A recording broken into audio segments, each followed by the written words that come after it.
In this presentation, we will be discussing capital punishment, commonly referred to as the death penalty.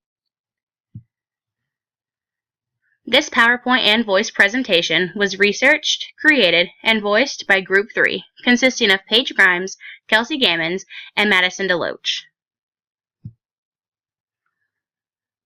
While there are many arguments against capital punishment, there are 4 very important ones that no one should ignore. In both the United States and around the world, the death penalty is thought to be discriminatory and used disproportionately against people such as the poor, racial ethnic groups, and people of certain religious beliefs. Also, unless there is either DNA of the criminal left at the scene of the crime or a video recording catching a criminal in the act, then the chance of wrongful execution can never truly be eliminated. Besides that, many families of the victim say that capital punishment never leaves them with closure. No one wants someone to be killed for them. The death penalty is essentially killing people to show people that killing people is wrong. On the financial side of things, the costs of capital punishment are a lot higher than most people would expect. This table illustrates 2 things. 1, how many people who are currently on death row as of January 2012, and 2, how many executions have been performed in each state since the year 1976. Taking a moment to look over this table shows that there is a significant number jump in the number of people on death row versus the number of executions performed, meaning that even though these people were sentenced to death, they are essentially just living out their lives as if they have received life in prison. This alone raises prison costs tremendously.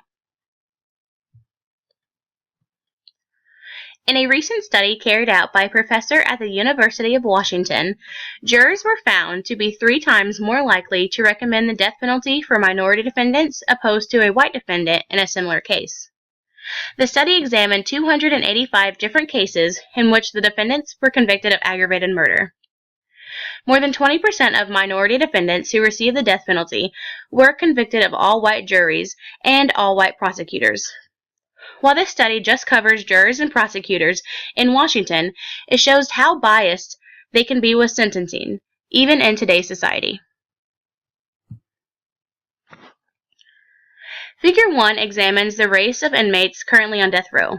Minority races make up more than half of the criminals who have received the death penalty, a fact that should be shocking considering all of the non-biased legal guidelines that people in the criminal justice field are supposed to be following. Figure 2 supports information in the previous slide, showing that death penalties are typically handed down by white prosecutors. The issue of wrongful death has changed the idea of capital punishment greatly. The importance of this issue has increased in recent years with the development of DNA technology. This development in science has led to the discovery of a disturbing number of mistakes in capital cases and to the release of many wrongfully convicted inmates.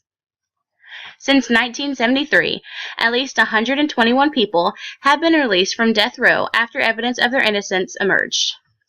During the same period of time, over 982 people have been executed. This number gives way to the idea that at least 1 in 8 people were probably wrongfully found guilty.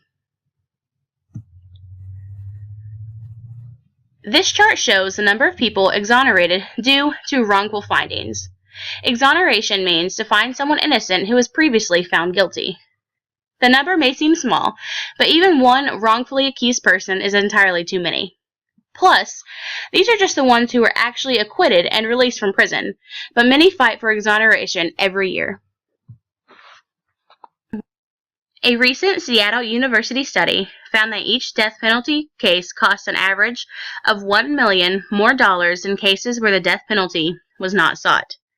Defense costs were about 3 times higher, and the prosecution costs were about 4 times higher versus a case without the death penalty. The gross amount paid for by taxpayers is about $120 million annually. Washington has carried out 5 executions since the reinstatement, and each execution has cost $24 million. This study does not even discuss the cost of housing, clothing, and feeding inmates once they are on death row, which is where many of them will die rather than actually getting executed. This chart shows the cost of the death penalty, broken down into different parts. Note that the habeas corpus appeals cost $775 million annually, meaning that wrongful findings, illegal treatment when arrested, or harsh treatment when incarcerated is a larger cost than people expect. Essentially, all that the death penalty does is ring up more costs for the state. Note that these large numbers are just from California only. In conclusion, while capital punishment may seem like a good idea in theory, the costs of it are just too high to deal with, and not only the financial ones. Wrongful executions, harmful effects on innocent family members, and biased rulings are all things that happen and shouldn't.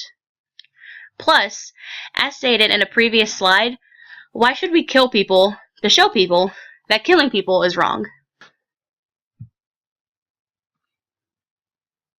We would like to thank our many resources who helped shape our PowerPoint and voice presentation.